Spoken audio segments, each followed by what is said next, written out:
Je suis sûr que nombre d'entre vous a regardé l'épisode Wheeler Dealer du 31 octobre consacré à la restauration d'un Massey Ferguson 35.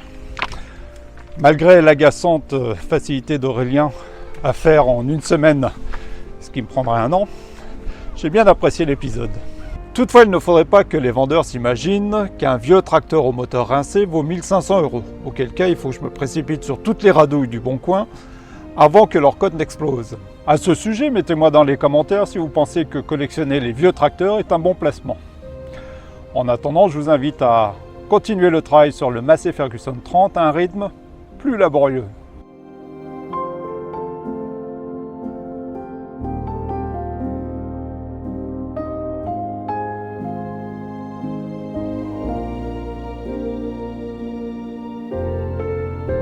Allez, je m'aventure dans des contrées inconnues. J'ai jamais ouvert ce genre de truc pour voir ce qu'il y avait dessous.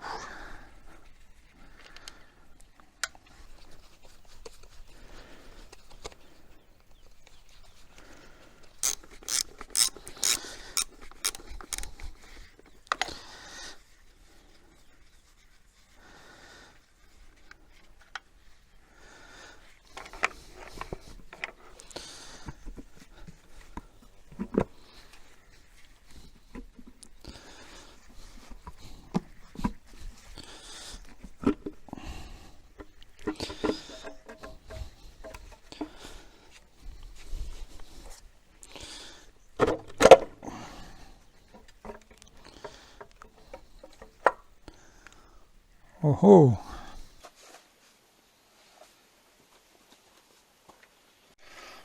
Bon bah c'est bien sale là-dedans.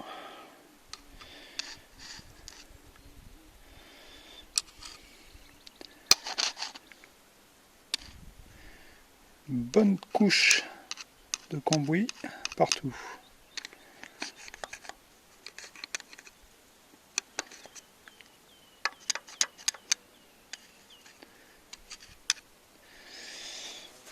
Et c'est pas mieux dans le couvercle.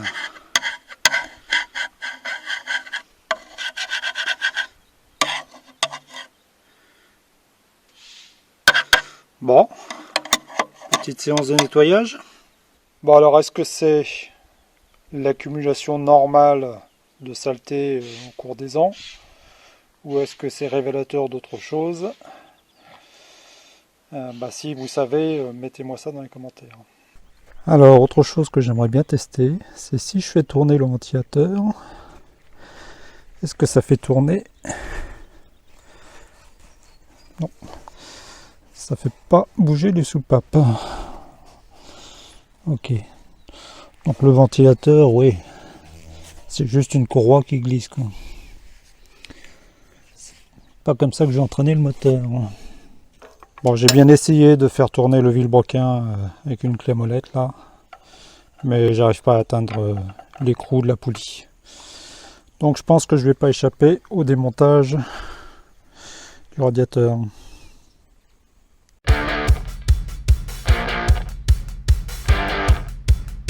Bon alors visiblement le radiateur est tenu uniquement par deux boulons, un là et un symétrique de l'autre côté.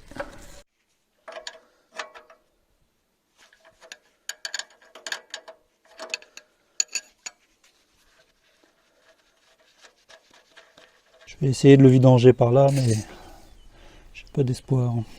Je vais peut-être en profiter pour enlever cet élément de plomberie qui, à mon avis, n'est pas d'origine.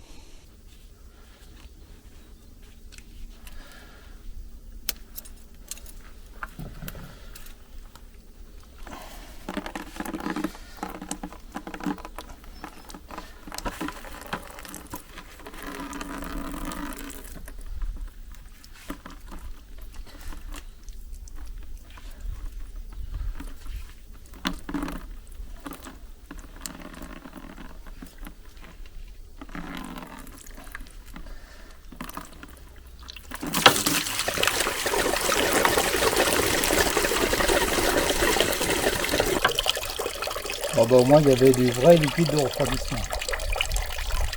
C'est pas juste de l'eau. Et puis dans le liquide de refroidissement, il y a l'air d'avoir de l'huile, ce qui n'est pas franchement une bonne nouvelle.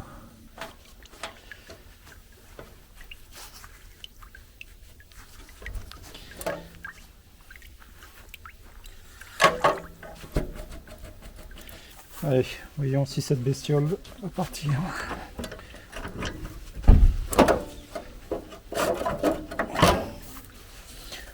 Allez. Alors, soit je démonte ça, soit je démonte ça.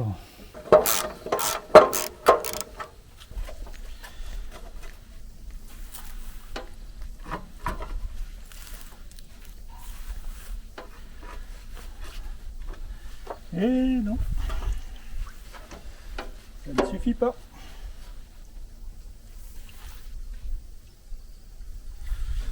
Bon, bah faut que je démonte le cache.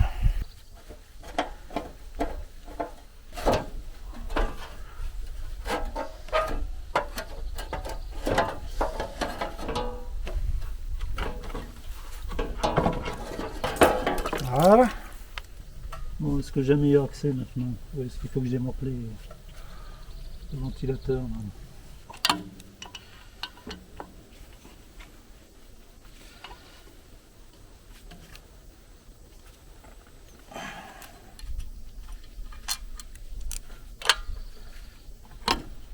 Ok. Bon, alors on a fait tout ça pour pouvoir faire tourner le moteur à la main et faire bouger les soupapes.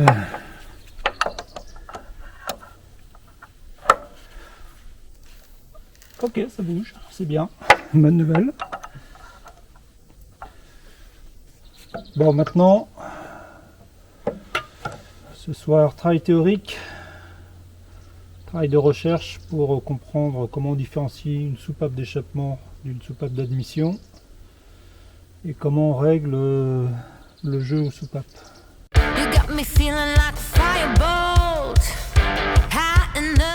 Le nettoyage des culbuteurs au Karcher n'est sûrement pas une méthode très orthodoxe. Il présente le risque de faire entrer de l'eau dans le moteur. Dans mon cas, prévoyant de toute manière de faire une vidange et de faire tourner le moteur au démarreur sans les injecteurs, j'ai jugé que c'était jouable.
Bon voilà, j'ai nettoyé du mieux que j'ai pu. Je pense que ça ira comme ça. Ce qu'on remarque là, c'est qu'il manque un écrou, parce que visiblement la vis est cassée. Alors si je devais remplacer la vis, je pense qu'il faut déculasser, enfin j'en suis pas trop sûr. Donc un gros travail. J'ai pas trop envie de me lancer là-dedans. Et puis ça a l'air de bien tenir, donc je pense que je vais laisser ça comme ça pour l'instant. Enfin, dans les commentaires, dites-moi si c'est un danger majeur d'avoir ce support là qui est pas, auquel il manque un écrou.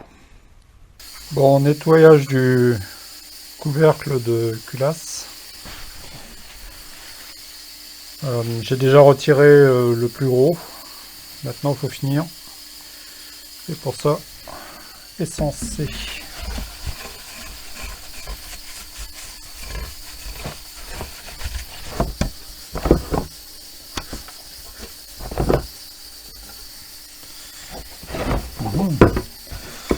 Un joint en liège, on dirait.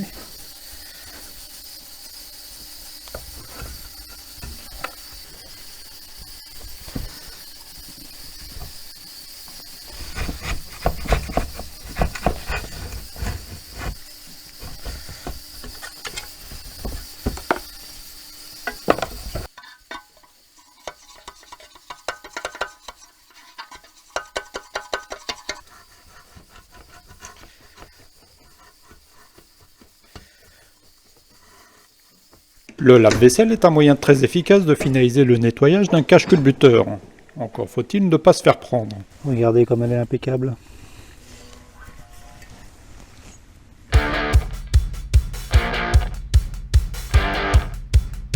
Alors, comment je vais régler mon jeu aux soupapes, ou jeu de culbuteur? Eh bien, la première chose à savoir, c'est que ce jeu se règle lorsque les soupapes sont complètement fermées. Et à quel moment les soupapes sont complètement fermées? Eh bien, c'est lorsque le piston est complètement en haut et a fini de comprimer le mélange carburant-air et juste avant l'explosion. Donc c'est à ce moment-là que les soupapes sont complètement fermées hermétiquement et que le jeu est maximum. Alors comment on détermine qu'un piston est justement dans cette position la plus haute, juste avant l'explosion, avec les soupapes bien fermées? Et bien pour ça, on va exploiter une caractéristique des moteurs 4 cylindres, qui est que le cylindre 1 et le cylindre 4 sont tous les deux, enfin les pistons 1 et 4 sont tous les deux à la position maximum en hauteur au même moment, pendant que les pistons 2 et 3 sont tous les deux à la position la plus basse possible. Et pourquoi cette caractéristique est intéressante? Eh bien, c'est que au moment où un des pistons va être dans la position que l'on recherche, c'est-à-dire juste avant l'explosion, eh bien le piston opposé, donc le 4, si on prend le cas du 1, le piston opposé, lui, va être en fin d'évacuation des gaz. Et il se passe quelque chose de particulier en fin d'évacuation des gaz, c'est que la soupape d'échappement va avoir tendance à se refermer, puisqu'on est en fin d'évacuation des gaz, alors que la soupape d'admission commence à s'ouvrir.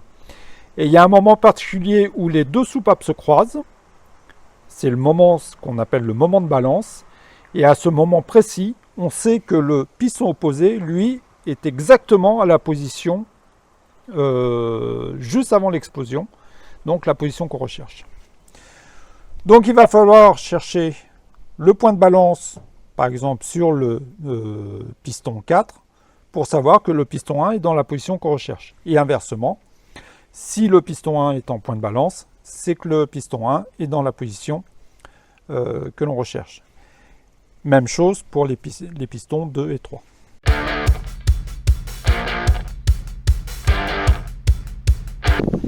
Réglage des jeux de culbuteur. Ça fait partie de ces opérations qui semblent toujours assez mystérieuses et réservées à l'élite des mécaniciens. Mais on va quand même s'y attaquer.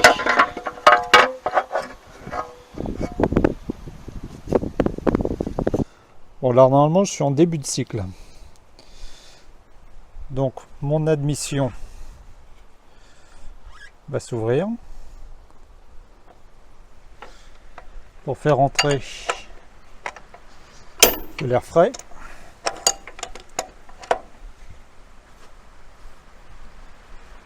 Voilà. Mon admission se referme. Et là, pendant un tour de vilebrequin, il va se passer compression et explosion. Et pendant tout ce moment-là, les deux soupapes restent fermées. Et une fois que l'explosion a eu lieu, le piston remonte et la soupape d'échappement s'ouvre. C'est ce qu'on voit là. Elle s'ouvre, les gaz brûlés sont évacués.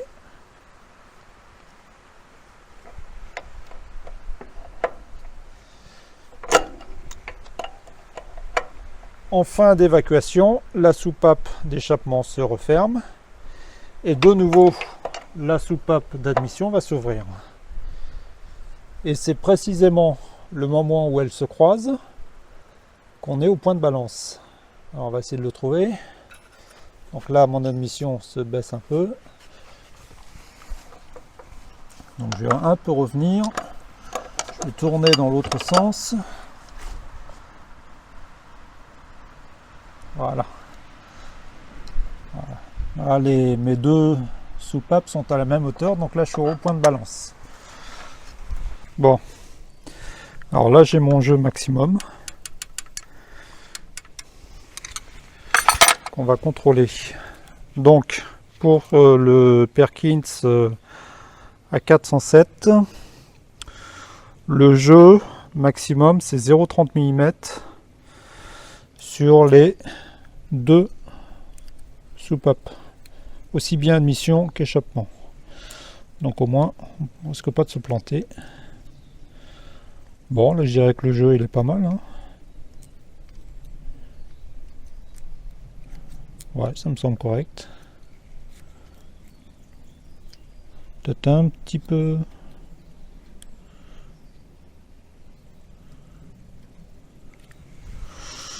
Ouais, je sais pas quelle résistance ça doit avoir. Peut-être un petit peu élevé. Oh non, ça me semble bien. Bon, on va trouver le point de balance sur ce piston là. Les gaz sont évacués et l'admission va se réouvrir. Voilà. Et c'est à ce moment là que je suis en balance.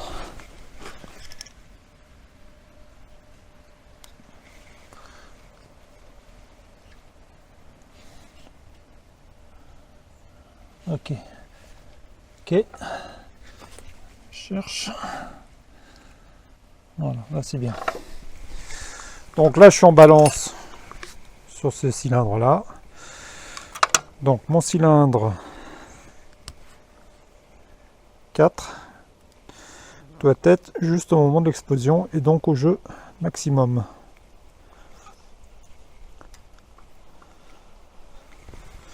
Sur celui-là, le 0,35 passe. Pour celui d'à côté, le 0,45 passe. Donc on est franchement trop grand.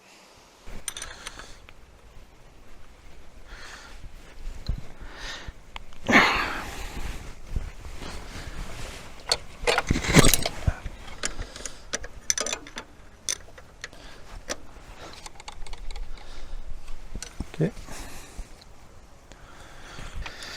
Je pense qu'il faut le tenir pendant qu'on serre.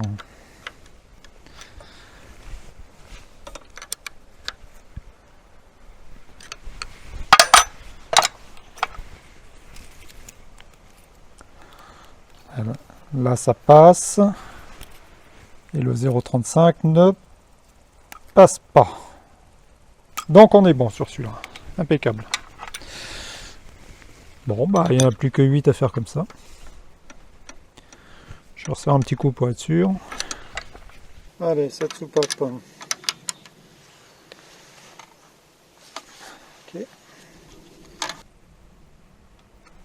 On serre en gardant cette position.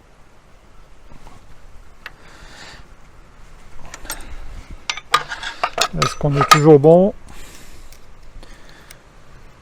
0,30 passe. 0,35 ne passe pas. Donc là on est bien. Bon, je vais refaire celui-là parce que je suis pas sûr d'avoir super bien contrôlé là.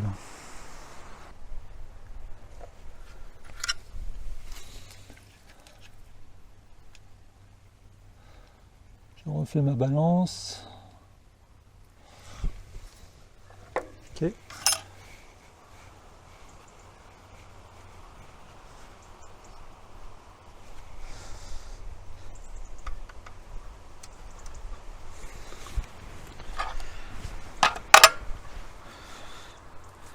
Parce que dire que le 0,30 passe et c'est bien, c'est pas suffisant. Il faut que le 0,30 passe, mais que le 35 ne passe pas. C'est ça la ruse.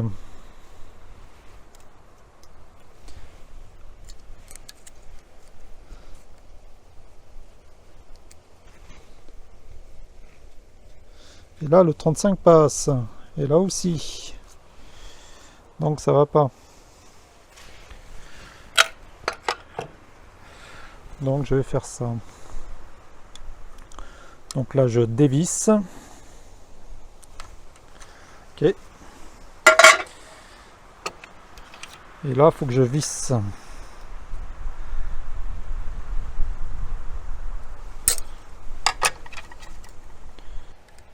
Le 0,30 passe à peine. 0,35. Ah, il passe encore. Hein. Je revisse.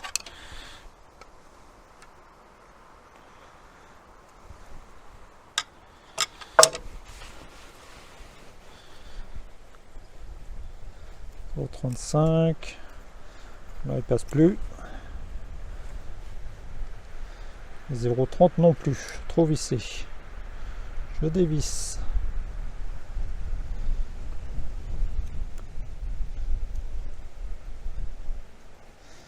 Ah, mon 0,30 passe. 35 passe pas, donc là on est bien. Faut que je garde cette position. Donc je me mets là. Je vais visser à la main dans un premier temps. Et je bloque.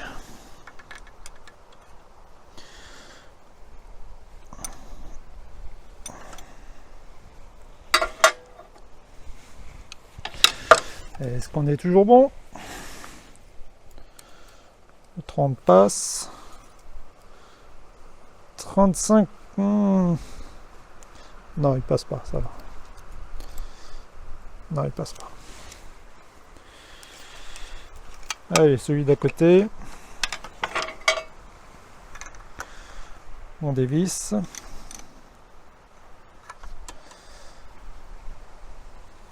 On dévisse dans ce sens-là, blaireau. Voilà. Je revisse. Un quart de tour, ça devrait aller. Non, quart de tour, c'est trop.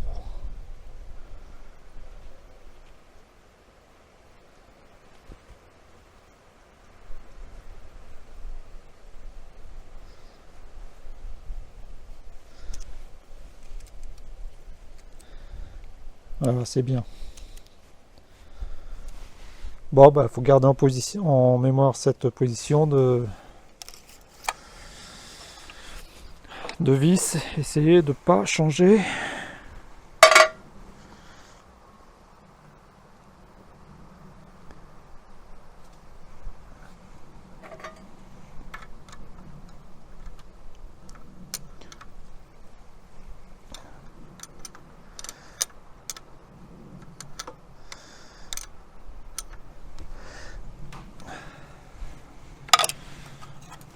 Vérification. Mon 0,30 passe tout juste. Le 0,40, 35 ne passe pas. Impeccable. Je pense que vous avez compris le principe et qu'il n'est nul besoin d'en faire 4 de plus. Maintenant, pour préparer le travail de la semaine prochaine, je vous propose de réparer le décanteur du macé.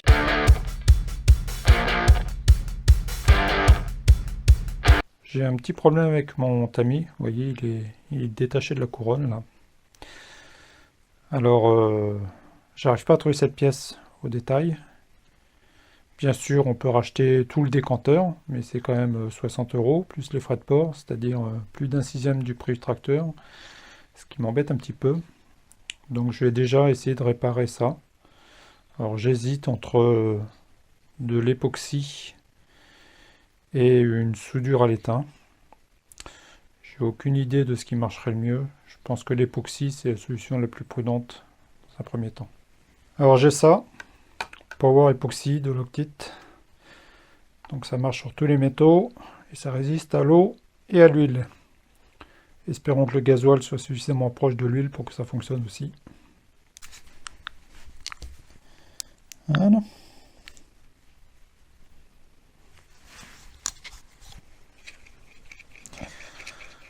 Bon, j'en ai fait 100 fois trop. Alors il faut vraiment que j'en mette que d'un côté, sinon je vais mettre en péril l'étanchéité du truc.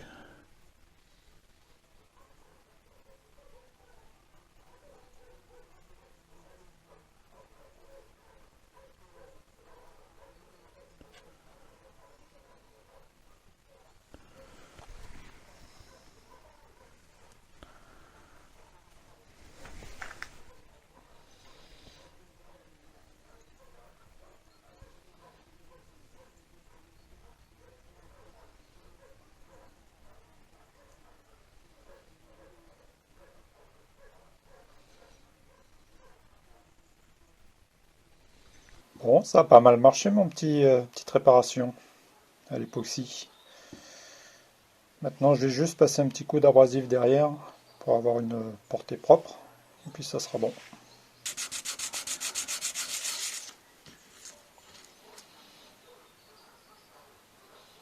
Voilà, très bien. Impressionnant cet époxy, hein. Là, c'est vraiment dur comme sur mon décanteur là. Le joint est bien cuit.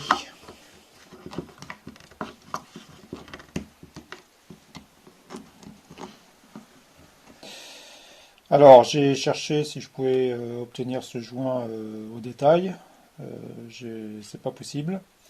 Donc, j'ai acheté une feuille de nitrile de 3 mm d'épaisseur, qui correspond à l'épaisseur de ce joint, et je vais essayer de retailler un joint là-dedans.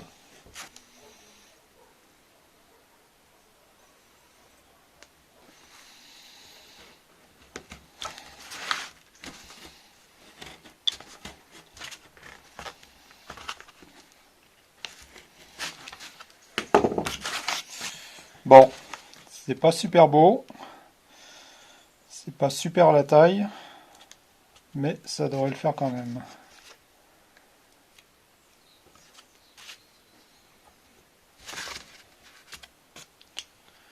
toute façon, on va vite voir si ça fuit ou pas, hein.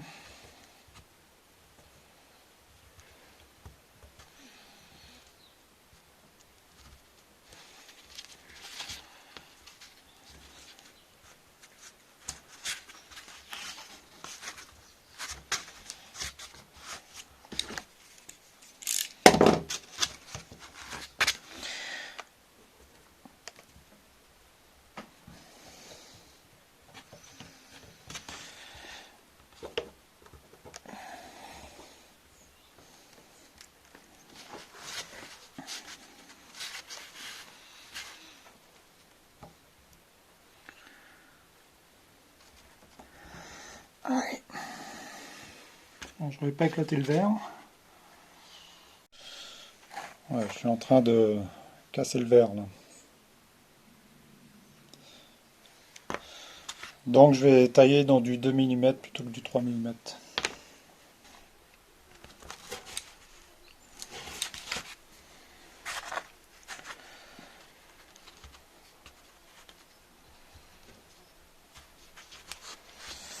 Bon allez, c'est bon.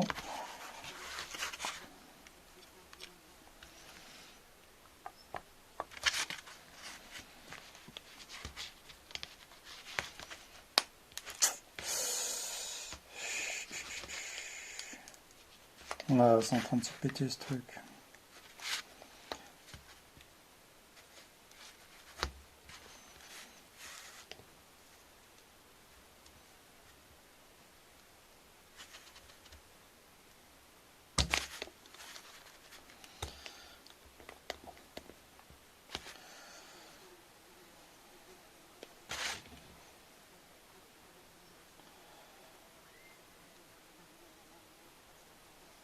Bon, j'ai réussi à le faire entrer, mais je vais quand même commander un autre verre, si j'arrive à le trouver. Parce que là, il est pas loin d'exploser. Mais enfin, ça devrait tenir un petit peu de temps quand même. Le temps de faire mes tests en tout cas.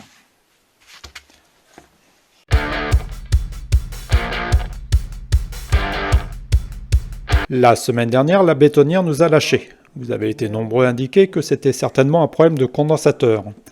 Voyons si le diagnostic est bon. Alors, j'ai reçu mon nouveau condensateur que je vais installer. Seul truc que je me demande, c'est s'il y a une polarité, mais visiblement, il n'y a pas de plus, pas de moins sur les bornes, donc je pense qu'il n'y a pas de perle de polarité.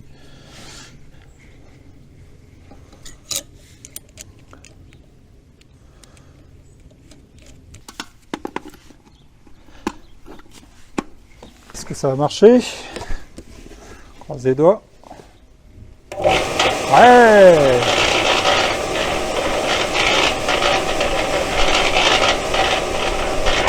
Génial.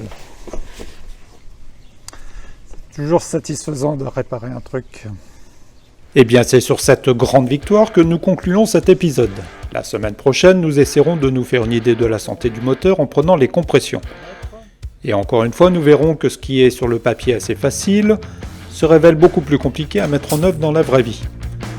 Je vous souhaite une excellente semaine et à mercredi prochain.